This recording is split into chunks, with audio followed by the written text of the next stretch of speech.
జై Shri Ganesha. Hello friends, అందరికీ నమస్తే. అందరూ బాగుండాలి, అందులో మనం ఉండాలి ఒక మంచి మాటలో.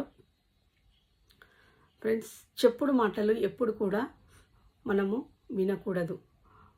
ఒకవేళ వినాల్సిన అవకాశం వస్తే వినాలి.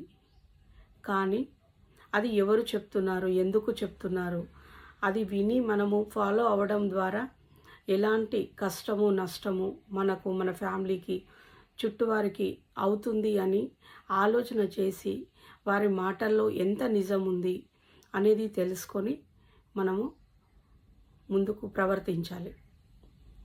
ఎందుకంటే ఫ్రెండ్స్, పూర్వము ధర్మరాజు లాంటి వారికే చెప్పుడు మాటలు వినడం వల్ల ఎంతో నష్టపోయారు.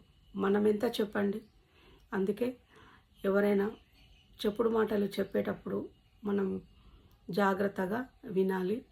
విని వాటిని ఆచరించాలా వద్దా అనేది మనము జాగ్రత్తగా నిర్ణయించుకోవాలి. Thank you friends.